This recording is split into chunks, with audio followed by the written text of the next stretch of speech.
আসসালামু আলাইকুম বন্ধুরা, গল্প চয়নের অদ্ভুত এই গল্পের রাজ্যে আপনাকে স্বাগতম। আজ আপনাদের জন্য নিয়ে এসেছি বিখ্যাত শিকারী কেনেথ অ্যান্ডারসনের লেখা দুর্ধর্ষ এক শিকার কাহিনী। আমাদের আজকের গল্পটি পাঠ করতে আমাদের এক শ্রোতা বন্ধু অনুরোধ জানিয়েছিলেন। তবে চলুন আজকের গল্প শুরু করি।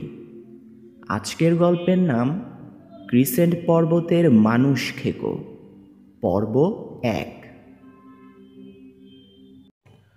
কেউ বলে বাবা বুদান, কেউ বলে মাউন্টেন্স অফ দ্য ক্রিসেন্ট। তৃতীয়ার চাঁদের মতো অর্ধাবৃত্তাকারভাবে দাঁড়িয়ে থাকা কতকগুলো আকারে ছোট কিন্তু উঁচু পাহাড়ের সমষ্টি এই বাবা বুদান। বাবা বুদানের পশ্চিমমুখী বাঁকের গভীর বনভূমির নাম জাগর উপত্যকা। লক্ষ লক্ষ সেগুন গাছ আর জোঁকে ভরা এই অরণ্য অজস্র সম্বর আর বাইসনের বাসভূমি।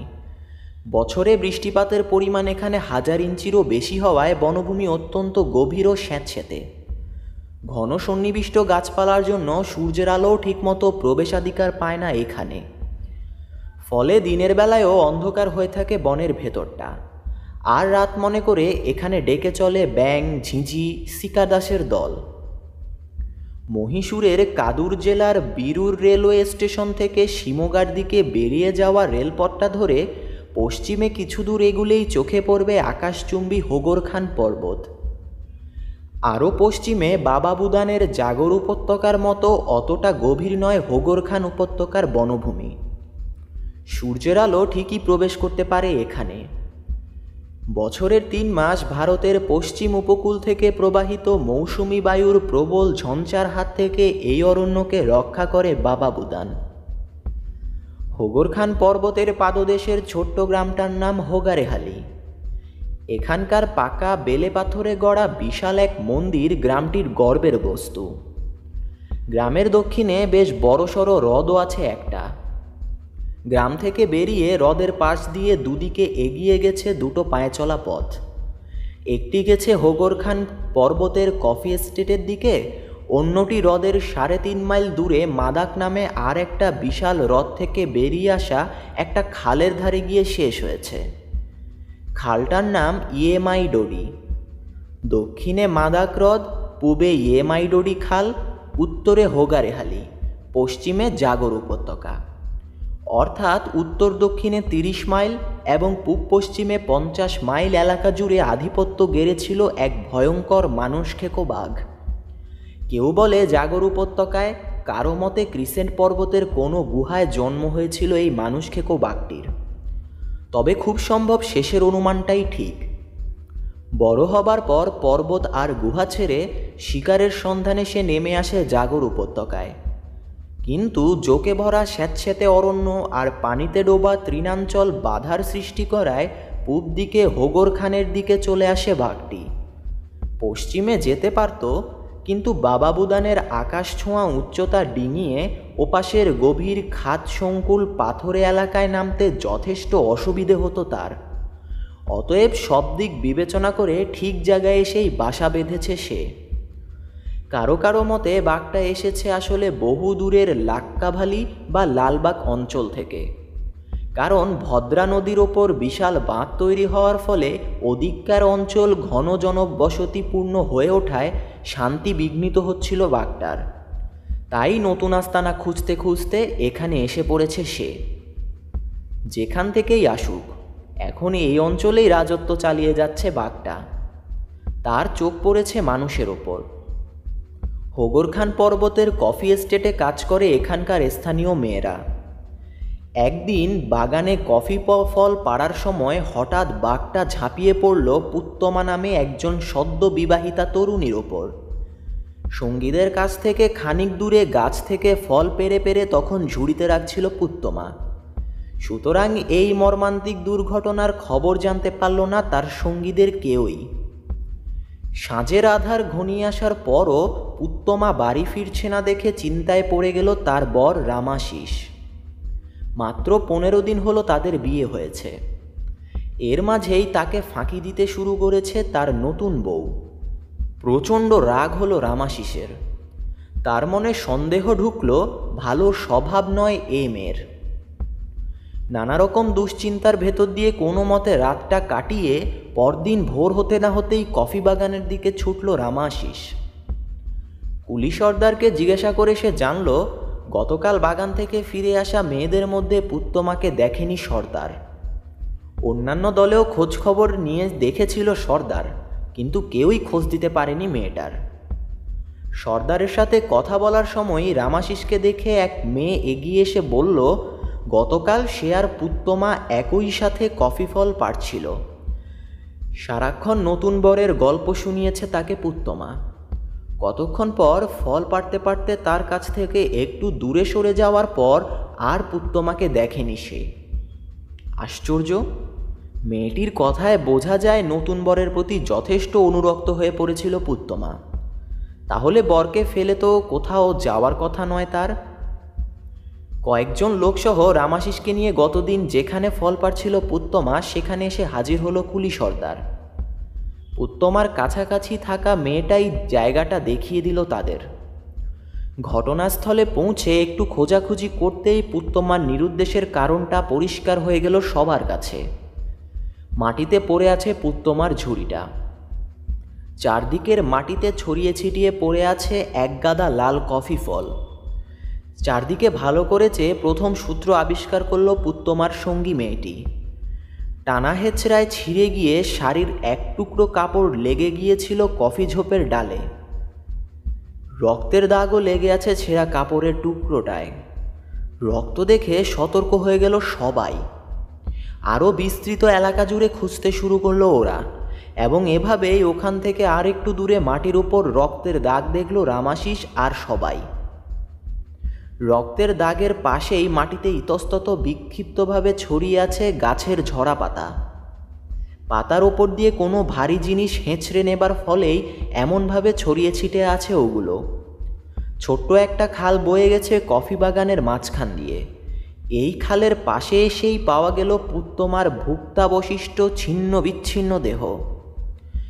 সুগঠিত একটা জানু, একটা পা, আর দেহ থেকে বিচ্ছিন্ন মাথাটা পড়ে আছে তার রক্তমাখা ছেঁড়া কাপড়টার পাশে। আশ্চর্য প্রশান্তি ভরা সে মুখ। ভয়ের কোনো চিহ্ন মাত্রই নেই তাতে। চারদিকে ছড়িয়ে আছে তার আরও কিছু হাড়গোড়, কিন্তু বাকি একটা হাত আর পায়ের সন্ধান পাওয়া গেল না বহু খোঁজাখুঁজি করেও। ব্যাপারটা বোঝা হয়ে গেল শুকনো খালের নিচেটা পরীক্ষা করতেই। খালের নরম বালিতে বাঘের পায়ের ছাপের পাশেই দেখা গেল হায়নার পায়ের ছাপ। মানুষ খেকোর খাওয়া শেষ হয়ে সে চলে যাবার পর তার উচ্ছিষ্ট দিয়ে আহার সেরেছে একটা হায়না। হাত পায়ের মাংস খায় না কখনো বাঘ, ও দুটো খেয়েছে আসলে হায়নাটা। ওখানে বসে খেতে সাহস হয়নি তার বাঘের ভয়ে, তাই দূরে কোথাও হাত পা দুটো টেনে নিয়ে গিয়েছে জানোয়ারটা। কাঁদতে কাঁদতে সেদিন বাড়িতে ফিরে এলো রামাশিস। এই মর্মান্তিক দুর্ঘটনার পর বড়জোর 2 কি 3 সপ্তাহ গেল, তারপরই আর একটি দুর্ঘটনা ঘটল। মাদাক্রদে কাকড়া ধরতে গিয়ে মানুষ খেকোর শিকার হলো একটি লাম্বানি মেয়ে। তারপর থেকে চলতে থাকতো একটানা নরহত্যা। তার গরুর পালকে গ্রামের বাইরের দিঘিতে পানি খাওয়াতে নিয়ে গিয়ে আর ফিরে এলো না এক রাখাল বালক। মাদাক্রদের দিকে চলে যাওয়া বুনো জানোয়ার চলাচলের সরু পথের ওপারের একটা নিচু ডালের গাদা বন্দুক হাতে বসে শিকারের অপেক্ষা করছিল একজন লাম্বানি পশুচোর। তার আশা এক আধটা সম্বর বা চিতল হরিণ যদি এ পথে আসে, কিন্তু তার বদলে এলো মানুষ খেকোটা। বাঘটাকে গুলি করতে পেরেছিল কিনা শিকারী তা জানা যায়নি, কিন্তু বাঘ যে তাকে গাছ থেকে টেনে নামিয়েছে তার যথেষ্ট চিহ্ন পাওয়া গেছে। গুলি হয়তো করেছিল শিকারী, কিন্তু তাড়াহুড়োতে লক্ষ্যভ্রষ্ট হয়েছে, কিংবা কোনো কারণে প্রয়োজনের সময়ে ফেঁসে যায় বন্দুকের কলকবজা, যা ওই গাদা বন্দুকগুলোর বেলায় প্রায়ই ঘটে থাকে। সে যাই হোক, কিন্তু এই ঘটনার পর আতঙ্কিত হয়ে পড়ল ওই এলাকার লোকেরা। তাদের ধারণা বন্দুক হাতে শিকারীকে গাছ থেকে টেনে নামাতে ভয় পায় না যে বাঘ, সেটা সাধারণ কোনো মানুষ খেকো নয়। ওই শিকারীটা মারা যাওয়ার পর বেশ কিছুদিন একেবারে চুপ হয়ে গেল মানুষ খেকোটা। তার আর কোনো খোঁজ খবর পাওয়া গেল না। স্বস্তির নিঃশ্বাস ফেলল ওই এলাকার লোকেরা। তারা ভাবল বোধহয় স্বদেশের কথা মনে পড়ে যাওয়ায় তার জন্মস্থান জাগর উপত্যকায় ফিরে গেছে বাঘটা, কিংবা অন্য কোথাও। ধীরে ধীরে আবার স্বাভাবিক জীবনযাত্রায় ফিরে এলো ওই অঞ্চল। কিন্তু কিছুদিন যেতে না যেতেই বোধহয় জোঁকের তাড়া খেয়েই আবার দেশ থেকে ফিরে এলো মানুষ খেকোটি। আবার শুরু হলো নরহত্যা। হোগর খান পর্বতের আশেপাশে আবার নিঃশব্দ আনাগোনা চলল তার। বীরুর যাবার পথে মানুষ খেকোটার হাতে প্রাণ হারালো একটা লিঙ্গায়েত বালক। বাঘের ভয়ে আবার সন্ত্রস্ত হয়ে উঠল ওই এলাকার মানুষ। স্বাভাবিক জীবনযাত্রায় দেখা দিল বিশৃঙ্খলা। সাঁঝ হতে না হতেই যার যার ঘরে ঢুকে খিল এঁটে বসে থাকতে শুরু করলো লোকে। কফি বাগানে কাজ করতে যায় না কুলিরা, গরু চড়াতে যায় না রাখাল। কে যাবে জেনে শুনে বাঘের হাতে প্রাণ দিতে? ঠিক ওই সময় ইউরোপের কয়েকটি চিড়িয়াখানার জন্যে কুমির সংগ্রহ করতে ভারতে আসেন কেনেথ অ্যান্ডারসনের এক জার্মান বন্ধু। কয়েকটা কুমিরের বাচ্চা জোগাড় করে দেওয়ার জন্য ধরে পড়লেন তিনি মিস্টার অ্যান্ডারসন আর তার ছেলে ডোনাল্ডকে। প্রচুর কুমির পাওয়া যেত একসময় কাবেরী নদীতে। কুমিরের জ্বালায় ক্রমশ মাছ শূন্য হয়ে যাবার জোগাড় হলো কাবেরী নদী। শেষ পর্যন্ত বাধ্য হয়ে কাবেরী নদীতে কুমির মারার ঢালাও আদেশ দেন ভারত সরকার। আদেশ শুনে কুমির শিকারীদের আর পায় কে? দিন নেই রাত নেই কাবেরী নদীর কুমিরের পিছনে লেগে থাকলো তারা। সেই থেকেই কাবেরী নদীর কুমিরের সংখ্যা কমতে শুরু করলো। বিশেষ পদ্ধতিতে বানানো 3 কাঁটাওয়ালা 2 ইঞ্চি লম্বা বড়শি দিয়ে কুমির ধরে স্থানীয় শিকারীরা। 2 ফুট লম্বা লোহার শেকলের এক প্রান্তে কায়দা করে এই বড়শি আটকে দিয়ে অন্য প্রান্ত বাঁধা হয় একটা আস্ত কাঁচা বাঁশের মাঝামাঝি জায়গায়। নদীর ওপারে শহরের কসাইখানা থেকে জানোয়ারের নাড়িভুড়ি আর ফেলে দেয়া বাতিল মাংসের টুকরো এনে টোপ হিসেবে এই বড়শিতে গেঁথে ছেড়ে দেওয়া হয় নদীতে। মাইলের পর মাইল জুড়ে নদীতে হাজারে হাজারে এই বড়শি ছেড়ে দেয় শিকারীরা। টোপ শুদ্ধ বড়শিটা গিলে ফেলে কুমির। ব্যাস, কণ্ঠনালীতে অথবা পাকস্থলিতে পৌঁছে খোঁচাখুচি শুরু করে বড়শি। সঙ্গে সঙ্গে গভীর পানিতে ডুব দিয়ে যন্ত্রণামুক্ত হবার চেষ্টা করে আতঙ্কিত কুমির। কিন্তু বড়শির শেকলে বাঁধা বাঁশের জন্যে তা পারে না তারা। এতে আরও ভীত হয়ে পড়ে কুমির। ছোটোছুটি বেড়ে যায় 10 গুণ। শেষ পর্যন্ত পরিশ্রম আর ব্যথায় ক্লান্ত হয়ে পানির উপর উঠে এসে চুপচাপ ভাসতে থাকে অসহায় জীবটা। এই সুযোগের জন্যেই অপেক্ষা করে থাকে শিকারীরা। বড় নৌকায় করে এগিয়ে গিয়ে গুলি করে নয়তো বল্লম গেঁথে তখন তারা হত্যা করে কুমিরকে। কুমিরের বাচ্চা জোগাড় করতে তো ভারতে এলেন মিস্টার অ্যান্ডারসনের জার্মান বন্ধু। কিন্তু কাবেরী নদী প্রায় কুমির শূন্য হয়ে পড়েছে তখন। এমনিতেই কুমিরের বাচ্চা জোগাড় করা এক দুঃসাধ্য কাজ, তার উপর নদীতে কুমিরের সংখ্যা কমে যাওয়ায় তা প্রায় এক প্রকার অসম্ভব ব্যাপার হয়ে দাঁড়ালো বাপ ছেলের পক্ষে। তবু বন্ধুর অনুরোধ ঠেলতে না পেরে বেরিয়ে পড়লেন কেনেথ অ্যান্ডারসন আর ডোনাল্ড। লোকমুখে শুনলেন মাদাক হ্রদের 2 মাইল পশ্চিমে ওঙ্কেরে হ্রদের চরে বালির তলা থেকে কুমিরের বাচ্চা জোগাড় করা যেতে পারে। হ্রদের পানির তলার থেকে চরের দিকে গর্ত খুঁড়তে খুঁড়তে ক্রমশ ওপরের দিকে চলে আসে কুমির। তারপর পানির সমতল থেকে ওপরে গর্তের ব্যাস বড় করে বাসা বানিয়ে ডিম পেড়ে যায় ওখানে। কথাটা শুনে ব্যাপারটার সত্যতা যাচাইয়ের উদ্দেশ্যেই ওঙ্কেরে হ্রদের দিকে রওনা হলেন তারা। ওখানে পৌঁছানোর পর এক লাম্বানি গাইড তাদেরকে জানালো কুমিরের ওভাবে ডিম পাড়ার ব্যাপারটা সম্পূর্ণ সত্যি। আর একটু বেশি খবর দিল তাদের গাইড। সূর্যের প্রচণ্ড তাপে বালির নিচে পেড়ে রাখা কুমিরের ডিম ফেটে বাচ্চা বেরিয়ে আসে।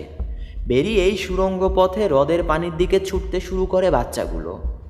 একটা বিচিত্র শব্দ হয় তখন মাটিতে। এই শব্দ শুনেই বোঝা যায় ডিম ফেটে বেরিয়ে এসেছে কুমির ছানা। গাইডের পরামর্শ মতো হ্রদের চরের দিকে হাঁটতে হাঁটতে ওই বিচিত্র শব্দ শোনার জন্য সারাক্ষণ কান খাড়া করে থাকলেন বাপ ছেলে। কিন্তু বৃথা চেষ্টা।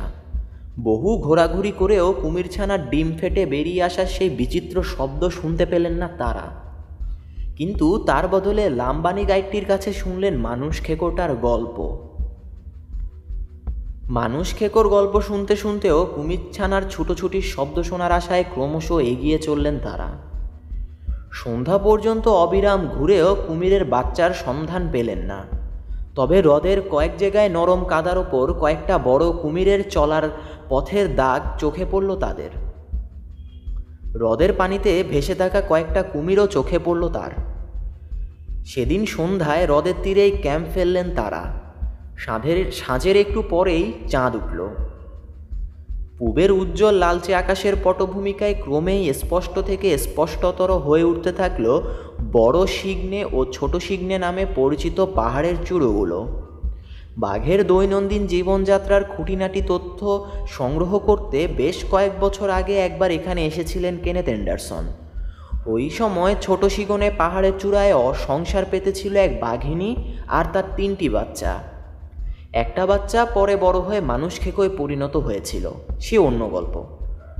তাঁবুর চারধারে আগুন জ্বেলে বসে খেতে শুরু করলেন তারা।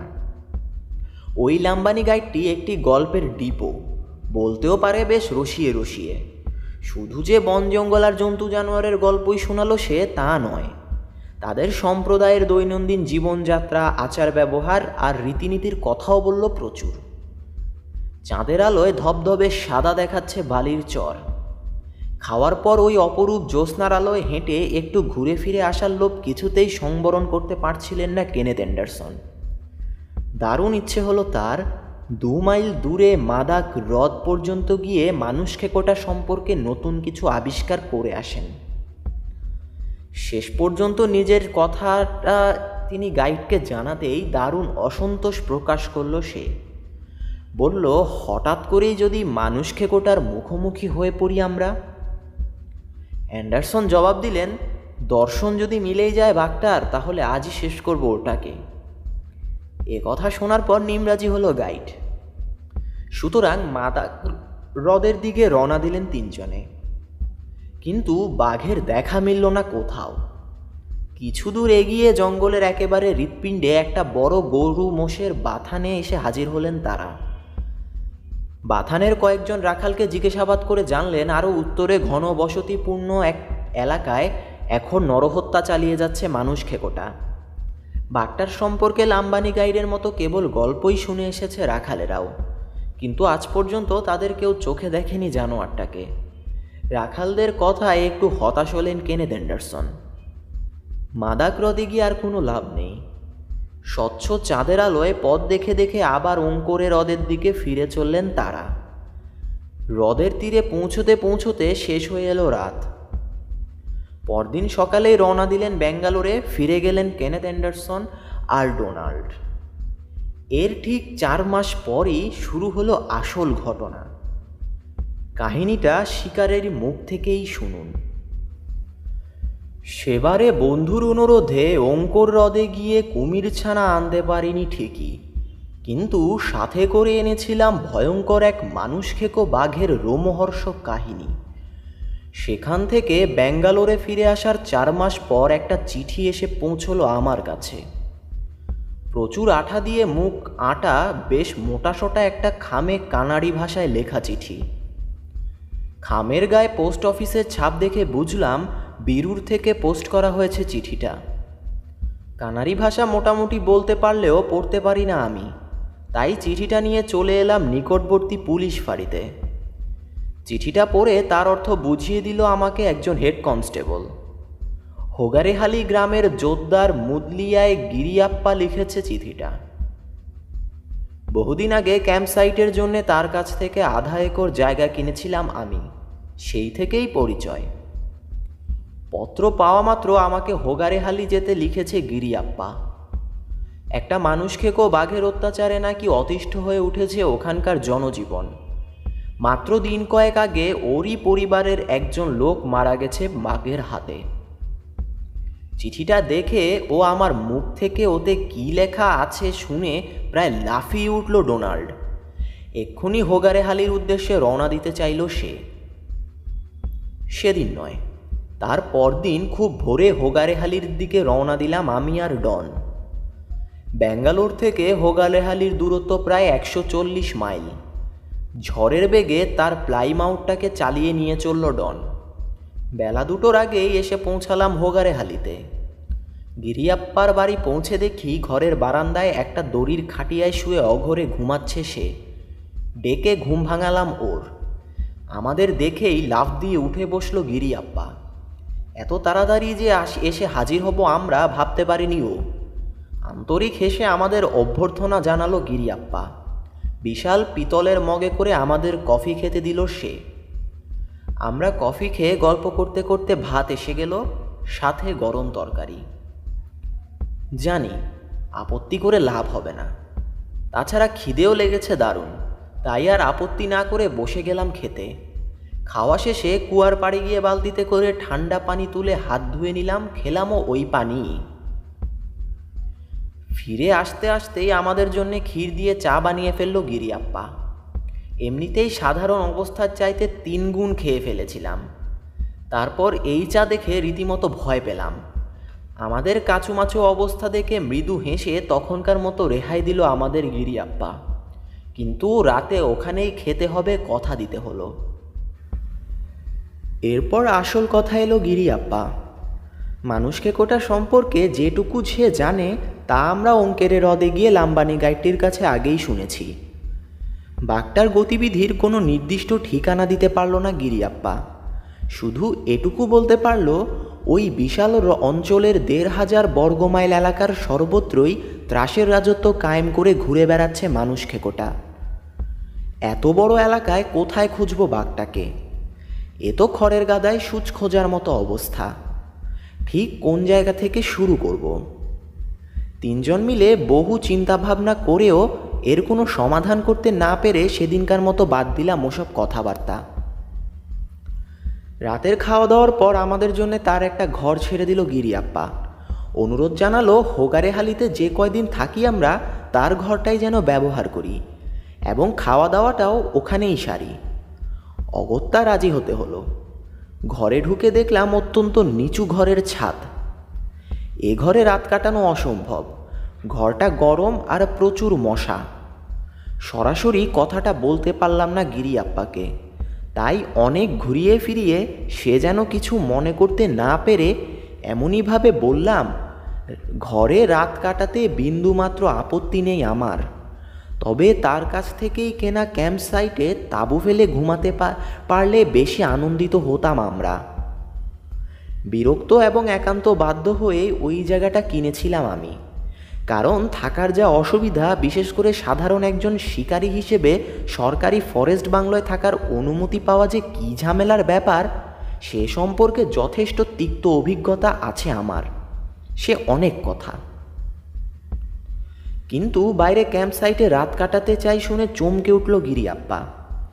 ভয়ঙ্কর মানুষ খেকোর এলাকায় খোলা জায়গায় থাকা আর তাঁবুর ভেতরে থাকা একই কথা।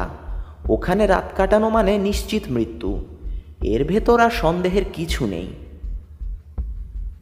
বহু তর্ক বিতর্কের পর হাল ছাড়ল গিরিয়াপ্পা। আসার সময় গাড়ির ক্যারিয়ারে করে ছোট একটা তাঁবু নিয়ে এসেছিলাম। ঠিকঠাক করে ওখানে খাটানো হলো ক্যাম্প সাইটে। ডন আর আমি আলোচনা করে ঠিক করলাম আজ রাত থেকেই মানুষ খেকো শিকার অভিযান শুরু করব আমরা। গাড়ি নিয়ে প্রথমে আরও 6 মাইল পিছিয়ে যাব আমরা ইমাইডোডি খাল পর্যন্ত। তারপর গাড়িটাকে রেখে খালের পাড় ধরে হেঁটে চলে যাব মাদাক হ্রদ পর্যন্ত। 7:30টার মধ্যেই চাঁদ উঠবে, রাতটাও বেশ পরিষ্কার থাকবে আশা করা যাচ্ছে। অবশ্য বেশ শক্তিশালী হান্টিং টর্চ আছে আমাদের সাথে, কিন্তু তার দরকার পড়বে বলে ঠিক মনে হলো না। ইমাইডোডি খালের উপরে পুল আছে একটা, তার ওপরেই গাড়িটা রেখে খালের পাশের সরু রাস্তা ধরে হাঁটতে শুরু করলাম আমরা। দূরে নারকেল গাছের ফাঁক দিয়ে চাঁদ উঠল। মাদাক হ্রদ পর্যন্ত যাওয়া এবং আসা, মাঝখানে হ্রদের পাড়ে 2 ঘন্টা বিশ্রাম, সব মিলিয়ে মোট 10 ঘন্টা লাগবে আমাদের। অতএব সূর্যোদয়ের প্রায় সঙ্গে সঙ্গেই ক্যাম্প সাইটে ফিরে আসতে পারবো আমরা। চমৎকার এই রাতে গ্রীষ্মের প্রচণ্ড গরমে প্রায় শুকিয়ে যাওয়া খালের পাড় ধরে হাঁটতে দারুণ ভালো লাগছে। রুক্ষ ধূলিপূর্ণ পথ, এতে সুবিধেই আমাদের।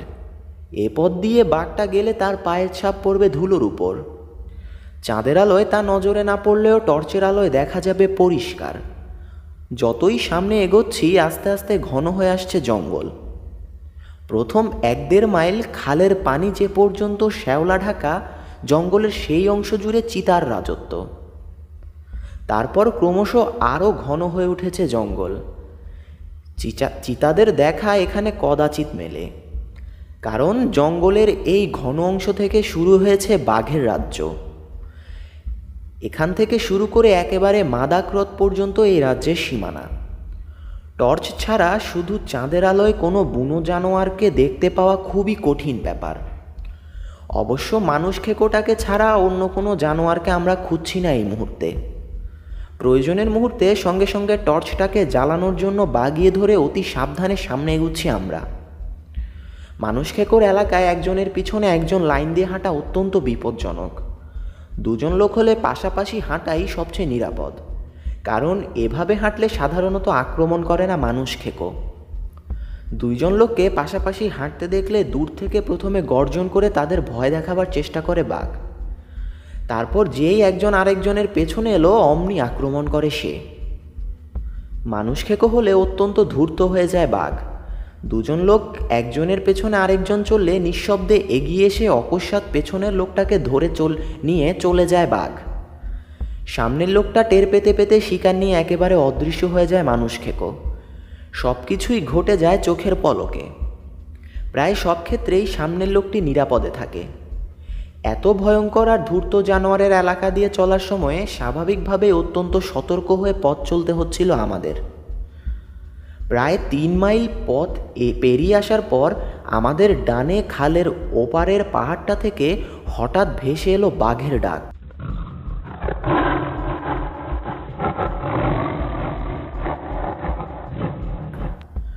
সঙ্গে সঙ্গে থমকে দাঁড়িয়ে পড়লাম আমরা। আশ্চর্য, গ্রীষ্মের মাঝামাঝি এখন। নিয়ম অনুযায়ী বছরের এই সময়ে একেবারেই ডাকাডাকি করে না বাঘ, কিন্তু নিয়ম ভঙ্গ করে আবার ডেকে উঠল বাঘটা।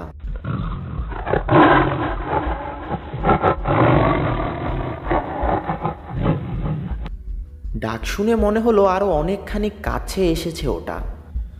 খালের হাঁটু পানি ভেঙে দ্রুত ওপারে গিয়ে উঠলাম আমরা। খালের এপাশে প্রায় 100 গজ জায়গা জুড়ে খানিকটা পার্কের মতো নিচু জমি আছে। এখানেই কোথাও এখন তাড়াতাড়ি আমাদের লুকিয়ে পড়া দরকার, নইলে ওপার থেকে এগিয়ে আসা বাঘটার নজরে পড়ে যাব আমরা। একটা বড় গাছের গুড়ির আড়ালে লুকিয়ে পড়লাম আমি। আমার কাছ থেকে 40 ফুট দূরে আর একটা গাছের পেছনে লুকালো ডন। তারপর 2 বার বাঘের ডাক ডাকলাম। ডাকের জবাব পাবার আশায় অধীর আগ্রহে অপেক্ষা করছি, কিন্তু সাড়া দিল না বাঘটা। এমনকি গাছের সরু ডাল ভাঙার বা শুকনো পাতার ওপর পা পড়ার সামান্যতম শব্দও নেই। তবু আর ডাকাটা বুদ্ধিমানের কাজ হবে না, কারণ বাঘটা কোথায় কত দূরে আছে এখন জানি না। শেষবার যেখান থেকে ডেকে উঠেছিল বাঘটা, তারপর যদি আরও এগিয়ে থাকে তাহলে আমাদের একেবারে কাছাকাছি এসে পড়েছে সে। সম্ভবত আমার ডাক দুটো কৌতূহলী করে তুলেছে বাঘটাকে, হয়তো এখনও কিছু সন্দেহ করেনি। কিন্তু আমি আরেকবার ডাকলে এত কাছ থেকে কিছু সন্দেহ করে বসতে পারে বাঘ, তাহলে বিপদ হবে। তার চেয়ে অনেক ভালো ধৈর্য ধরে চুপচাপ বসে থাকা। ইচ্ছে হলে রহস্যজনক শব্দগাড়িকে খুঁজে বের করুক বাঘ। কিন্তু এভাবে চুপচাপ করে বসে থাকতে একটু ইচ্ছে করছিল না আমার। ঠিক এমনই সময়ে হঠাৎ আমার পেছনে জ্বলে উঠল ডনের টর্চের আলো। ব্যাপারটা কি দেখার জন্য চকিতে ঘুরে দাঁড়ালাম আমি। আমার কাছ থেকে ডনের দূরত্ব যতখানি, ঠিক ততটা দূরে একটা ঝোপের পাশে দাঁড়িয়ে আছে বাঘটা। আসলে বাঘটা দ্বিতীয়বার ডাকার সময় হিসেব ভুল করে ঠিক অনুমান করতে পারিনি আমরা কতটা দূরে আছে সে। আমি ডাকার সময়ে পেছনে খালের পাড়েই দাঁড়িয়েছিল বাঘটা। ডাক শুনে ঘুরে দাঁড়িয়েই আমাকে দেখে ফেলে বাঘটা, কিন্তু ডনকে দেখতে পাইনি। বাঘের এত কাছ থেকেও আমি টের পেলাম না কিছু, অথচ দ্বিগুণ দূরত্বে দাঁড়িয়ে ওটার অবস্থান ঠিক আন্দাজ করে ফেলল ডন। ব্যাপারটা বেশ আশ্চর্য লাগলো আমার কাছে। এখন বাঘের দিকে আমার টর্চটাও জ্বাললাম। একসঙ্গে দুটো টর্চের আলো চোখে পড়তেই ভ্যাবাচেকা খেয়ে গেল বাঘটা। বিমুড়ের মতো একবার আমার দিকে একবার ডনের টর্চের দিকে তাকাতে লাগলো সে। এ এলাকায় মানুষ খেকোটি ছাড়াও আরও বাঘ আছে, সুতরাং ভুল করে একটা সাধারণ বাঘকেও মেরে বসতে পারি ভেবে একটু নিশ্চিত হয়ে নিতে চাইলাম। বোধহয় একই চিন্তা খেলে গেল তখন ডনের মনেও। প্রায় একই সঙ্গে টর্চ দুটোকে নিভিয়ে দিলাম আমরা। চাঁদের আলোর সাথে টর্চের আলোয় ধাঁধানো চোখ ধাতস্থ করে নিতে সেকেন্ড দুয়েক সময় লাগলো আমাদের। দেখলাম তখনও ঝোপের ধারে একইভাবে দাঁড়িয়ে আছে বাঘটা। মানুষ খেকোটাই কিনা পরীক্ষা করে দেখার উদ্দেশ্যে রাইফেলটা বাগিয়ে ধরে কয়েক পা এগিয়ে গেলাম ওটার দিকে। প্রায় সঙ্গে সঙ্গেই উফ উফ করে চেঁচিয়ে উঠে ছুটে পালালো বাঘটা। গুলি না করে ঠিকই করেছি, মানুষ খেকো নয় ওটা, একটা সাধারণ ভীতু বাঘ। কি হয়েছিল তোমার বাবা? আমার দিকে এগিয়ে আসতে আসতে বলল ডন। অত কাছ থেকেও বাঘটার উপস্থিতি টের পাওনি তুমি? এদিকে তুমি টর্চ জ্বালছো না দেখে দারুণ অবাক লাগছিল আমার। বেশ কয়েক মুহূর্ত অপেক্ষা করেও তোমার সারা শব্দ না পেয়ে টর্চ জ্বেলেছিলাম আমি। সেজন্য তোমাকে ধন্যবাদ ডন, বললাম আমি। আসলে কিচ্ছু শুনিনি আমি। খুব খারাপ কথা, গম্ভীরভাবে বলল ডন। কান দুটো গেছে তোমার। একবার পাতা খসখস করে উঠল, তারপর ঝোপের গায়ে গা ঘষল বাঘটা, আর বলছো কিচ্ছু শুনতে পাওনি তুমি? আসলে এসব শিকার টিকার ছেড়ে দেওয়ার সময় এসে গেছে তোমার, বুড়ো হয়ে পড়েছো তুমি। কোন যুক্তি দিয়ে ডনের মন্তব্যটা খণ্ডন করব বুঝতে পারলাম না। শব্দটা আমায় প্রতারণা করেছিল, না শ্রবণ শক্তি বিশ্বাসঘাতকতা করেছিল আমার সঙ্গে, নাকি দুটোই একসাথে প্রতারণা করেছিল কে জানে। এমনও তো হতে পারে শব্দটাকে আমার কাছে ঘেঁষতে দেয়নি হাওয়ার তরঙ্গ। আর এগুলোর কোনোটাই যদি না হয় তাহলে সত্যিই কমজোর হয়ে পড়েছে আমার শ্রবণ শক্তি। তবে এটা ঠিক, বাঘটার উপস্থিতি টের না পাওয়াটা একটা মারাত্মক ব্যাপার। আসলে বলতে পারি একটা ফাড়া কেটে গেছে আমার। বাঘটা যদি সাধারণ বাঘ না হয়ে মানুষ খেকো হতো তাহলে এই না শোনার সুযোগ না দিয়ে আমার ওপর স্বচ্ছন্দে ঝাঁপিয়ে পড়তে পারত সে। ঠিক বলেছে ডন, জঙ্গলে ঘোরাফেরা ছেড়ে দেওয়া উচিত আমার। কিন্তু তাহলে বাঁচব কি নিয়ে? শেষ পর্যন্ত ধুত্তুরি ছাই। মাঝে মধ্যে অমন সব ঘটে, সব সুস্থ মানুষের বেলায়, বলে নিজের মনকে বুঝিয়ে নিয়ে আবার হাঁটতে শুরু করলাম। খালটা পেরিয়ে ও পাশে গিয়ে আবার আগের পথ ধরে মাদা হ্রদের দিকে রওনা দিলাম আমরা। সামনে প্রায় মাইলখানেক দূরে একটা জায়গায় একটা উঁচু পাথুরে জমিকে এড়িয়ে যাবার জন্য তুলনামূলকভাবে খানিকটা নিচু জমির উপর দিয়ে বয়ে গেছে খালটা। ওই পাথুরে জমি পেরোবার সময় আমাদের কানে এসে বাজল বুনো জানোয়ারের খুরের অস্পষ্ট শব্দ। শব্দটা ভালো করে শোনার জন্য ওখানেই দাঁড়িয়ে পড়লাম আমরা। আবার শুনতে পেলাম শব্দটা। পাথুরে জমিতে একটানা বিচিত্র শব্দ করে লাফিয়ে লাফিয়ে ছুটছে যেন একটা জানোয়ার। ব্যাপারটা বেশ রহস্যজনক। ওর চলার ছন্দই বুঝিয়ে দিচ্ছে অত্যন্ত আস্তে ছুটছে জানোয়ারটা, অথবা এক জায়গায় দাঁড়িয়ে দাঁড়িয়ে লাফাচ্ছে। না, দেখতে হচ্ছে ব্যাপারটা। পথ ছেড়ে বাঁ দিকের জঙ্গলটায় নেমে পড়লাম আমরা।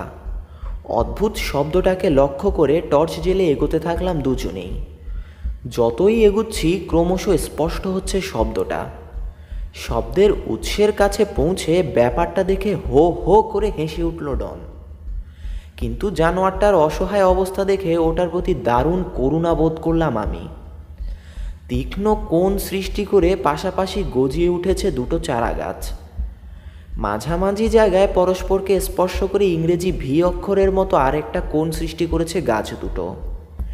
এই ভিয়ের মতো জায়গাটাতেই মাথাসহ সামনের পা একদিকে আর পেছনের পা অন্যদিকে রেখে আটকা পড়েছে একটা হরিণী। গাছের ফাঁদ থেকে নিজেকে মুক্ত করার আপ্রাণ চেষ্টায় ধস্তাধস্তি করছিল হরিণটা। আর একবার সামনের আবার পেছনের পায়ের খুর পাথরে মাটিতে বাড়ি খাবার ফলেই ওই বিচিত্র শব্দের সৃষ্টি হচ্ছিল। কাছে গিয়ে দেখলাম হরিণীটা অন্তঃসত্ত্বা, তাইতেই আরও হেসে গেছে জানোয়ারটা। পরস্পরের দিকে তাকিয়ে মাথা ঝাঁকালাম ডন আর আমি।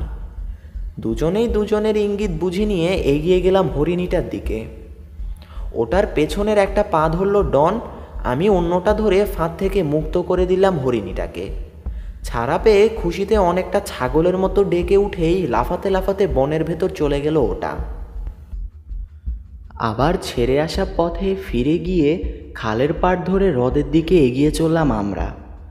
চলতে চলতে মাইলখানেক আসার পর একটা কমলার ক্ষেত পড়ল আমাদের পথের পাশেই। ক্ষেতটা দেখে বহুদিন আগের একটা ঘটনার কথা মনে পড়ে গেল আমার। খালের পাড় ধরে হাঁটতে হাঁটতে ডোনাল্ডকে শোনালাম আমি গল্পটা। জানিস ডন, তখনও তোর জন্মই হয়নি। কমলার ক্ষেতের পাশে ওই যে ইটের ভাঙা ছোট্ট বাংলোটা দেখছিস, ওখানে থাকতো দুইজন ইংরেজ ভদ্রলোক। ক্ষেতটার মালিক ছিলেন তখন তারাই। একদিন এই ক্ষেতের পাশ দিয়ে যাচ্ছি, রাইফেল হাতে আমাকে দেখে হাসতে হাসতে এগিয়ে এসে আমার পরিচয় জানতে চাইলেন ইংরেজ ভদ্রলোক দুজন। আমি জানাতেই আমাকে বাংলোয় রাত কাটিয়ে যাবার জন্য অনুরোধ করলেন তারা। তখনও অনেক দূরে যেতে হবে আমাকে, ওদিকে রাতও হয়ে আসছে, তাই সানন্দে রাজি হয়ে গেলাম তাদের কথায়। সূর্য অস্ত গেছে। সাঁঝের আবছা অন্ধকারে বাংলোর বারান্দায় পাতা নিচু চেয়ারে বসে চা খাচ্ছি আমরা। এমন সময় ওদিকের পাহাড়ের ধারের ঝর্ণার কাছ থেকে ভেসে এলো বাঘের হুঙ্কার আর হরিণের করুণ আর্তচিৎকার। এক লাফে উঠে দাঁড়িয়ে রাইফেল হাতে ছুটলাম আমি। আমার পেছন পেছন শটগান হাতে এলেন ভদ্রলোক দুজন। ঝর্ণাটার পাড়ে এসে দেখলাম একটা চিতল হরিণকে মেরে পিঠের ওপর নিয়ে ধীরে ধীরে পাহাড়টার দিকে এগিয়ে যাচ্ছে একটা বাঘ। হরিণের মাথাটা প্রায় মাটির উপর ঝুলে পড়েছে। হেঁচড়ে যাবার সময় মাটির বুকে দাগ রেখে যাচ্ছে একটা শিং। জানিস, ব্যাপারটা এত দাগ কেটেছিল আমার মনে, এখনও যেন স্পষ্ট চোখের সামনে দেখতে পাই আমি ঘটনাটা। একটা কথা জেনে রাখ, অনেক শিকারী মনে করে শিকারকে কাঁধে করে কখনো বয়ে নেয় না বাঘ, কিন্তু আসলে সেটা তাদের ভুল ধারণা। ভারী হলে সচরাচর শিকারকে পিঠে নিয়ে বয়ে যেতে হয় বাঘকে। এ ধরনের আরও ঘটনা দেখেছি আমি। লোকে বলে সেসব দিনে নাকি দুর্দান্ত শিকারী ছিলাম আমি। সত্যি তা ছিলাম কি না জানি না, তবে ওই অবস্থায় বাঘটাকে মারা ছিল আমার কাছে ছেলে খেলা। একটা মাত্র গুলি খরচ করে বাঘটাকে মেরে ফেললাম আমি। তিনজন মিলে মৃত হরিণটাকে বয়ে নিয়ে এলাম বাংলোয়। তারপর হারিকেন সহ আবার ফিরে গিয়ে ছাল ছাড়িয়ে আনলাম বাঘটার। জানিস ডন, সেদিনগুলোর কথা কখনো ভুলতে পারবো না আমি। কমলার ক্ষেতটা পেরোবার সময় একবার ঘাড় ফিরিয়ে চাইলাম আমি। বহু বছর আগে ইংল্যান্ডে ফিরে গেছেন ইংরেজ ভদ্রলোক দুজন। পড়ে থেকে থেকে এখন বহু গাছপালা আর ঝোপঝাড় গজিয়ে উঠেছে কমলার ক্ষেতটায়। অযত্নে পড়ে থেকে ভাঙা পোড়ো বাড়িতে পরিণত হয়েছে বাংলোটা। দেখে আমার বুক ভেঙে বেরিয়ে এলো একটা দীর্ঘশ্বাস। এভাবেই কালের গর্ভে হারিয়ে যায় ভালো মন্দ সব। মাদাক হ্রদে পৌঁছতে প্রায় অর্ধেক পথ বাকি আছে তখনও। জঙ্গল এখনও দুদিকেই খুব ঘন। গায়ে গায়ে লেগে থাকা লম্বা হয়ে উঠে গেছে গাছগুলো। চারদিকে রূপলি আলোর বন্যায় ভাসিয়ে দিচ্ছে উজ্জ্বল চাঁদের আলো, অথচ তা ওই ঘন গাছের আবরণ ভেদ করে জঙ্গলের ভেতর প্রবেশ করতে পারছে না একটুও। জঙ্গলের মাঝে তাই বিরাজ করছে ঘন অন্ধকার। পায়ে হাঁটা পথের সমান্তরালে এখন এগিয়ে গেছে খালটা। বিস্তারের তুলনায় গভীরতাও এখানে অনেক বেশি। গাছের পাতার ফাঁক দিয়ে যেখানে চাঁদের আলো একটু প্রবেশ পেয়েছে, তার চারপাশের আবছা অন্ধকার ভাব কেটে গিয়ে ঝোপঝাড়গুলোকে লাগছে অশরীরী প্রেতের মতো। অত্যন্ত সতর্ক হয়ে পথ চলছি আমরা এখন, কারণ যতদূর শুনেছি এ এলাকায় নাকি প্রায় আসে মানুষ খেকোটা। ওই ভয়ঙ্কর অঞ্চলটা শেষ পর্যন্ত নির্বিঘ্নেই পেরিয়ে এসে একটা পাথর ভর্তি ঝর্ণার কাছে পৌঁছলাম আমরা। জুতো মোজা প্যান্ট খুলে পেরুতে হলো আমাদের গভীর ঝর্ণাটা।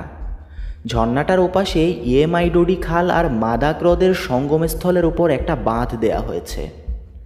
পাথর কেটে বানানো খাড়া ধাপ বেয়ে বাঁধের ওপর এসে উঠলাম আমরা। সামনেই বিশাল হ্রদের অনন্ত জলরাশির ওপর এসে পড়েছে চাঁদের স্বচ্ছ রূপলি আলো।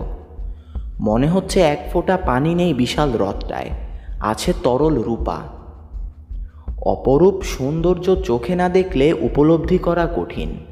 ঠিক এই মুহূর্তে ওই রূপের স্রষ্টার প্রতি শ্রদ্ধায় ভরে উঠল মনটা। বাঁধের ওপর বসে পড়লাম আমরা। পকেট থেকে আধ প্যাকেট বিস্কুট বের করলো ডন। তাই খেতে খেতে বাঁধের ওপর ওই অপূর্ব সৌন্দর্য উপভোগ করতে থাকলাম আমরা। ইস, এখন এক কাপ চা হলে কি মজাই না হতো। বিস্কুট খাওয়া হলে হামাগুড়ি দিয়ে নেমে এসে আঁচলা ভরে জল পান করলাম হ্রদ থেকে।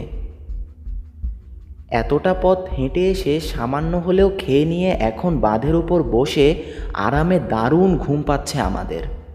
খোলা জায়গায় ঘুমাবার পক্ষে আশেপাশের সবচেয়ে সুবিধাজনক স্থান এই উঁচু বাঁধটা।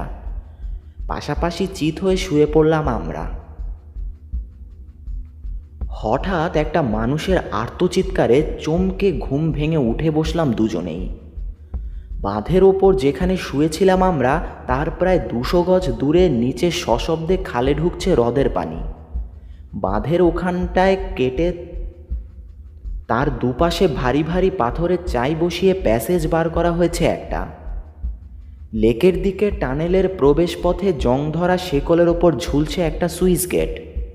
হ্রদের বিপুল জলরাশিকে খালের মধ্যে বইয়ে দেবার সময় পানির প্রচণ্ড গতিকে পরিচালিত করার জন্যই এই গেটের ব্যবস্থা করা হয়েছে। খালের বেশ খানিকটা দূরে ঘন আমবাগানের মধ্যে টিনের ছাউনি দেয়া ঘর আছে একটা। মাঝে মধ্যে সুইচ গেটটার দেখাশোনা করতে কেউ এলে তার থাকার জন্য তৈরি করা হয়েছে ঘরটা। ঘরটার চারপাশের বাগান এত ঘন যে রোদে পোড়া দুপুরেও ছায়া ছায়া অন্ধকার বিরাজ করে এখানে। এর আগেও বহুবার এদিকে এসেছি আমি, ঘরটার চারপাশেও ঘুরে গেছি, কিন্তু সুইচ গেটের তদারকিতে আসা কোনো লোক আজ পর্যন্ত কখনো নজরে পড়েনি আমার। অথচ একটু আগে মানুষের আর্তচিৎকার ওদিক থেকে এসেছে বলে মনে হলো। সুইচ গেটের তদারকির কাজে কি কোনো কর্মী ওখানে এসেছিল আজ, নাকি চোরাই মদের কোনো বেআইনি কারবারি বাবুল গাছের ছাল জোগাড় করতে এসে রাতের মতো আশ্রয় নেয় ওই ঘরটায়? যেই হোক, দেখতে হচ্ছে। বাঁধের ওপর থেকে নেমে আমবাগানের দিকে ছুটলাম আমি আর ডন। টিনের ঘরটার কাছে এসে দেখলাম বাইরে থেকে তালা ঝুলছে ঘরের দরজায়। সদ্য ব্যবহার করা একটা নোংরা বিছানা পড়ে আছে বারান্দায়। পাগল ছিল নাকি লোকটা? নইলে এই মানুষ খেকো অধ্যুষিত এলাকায় রাতের বেলায় এমন খোলা জায়গায় কেউ ঘুমায়?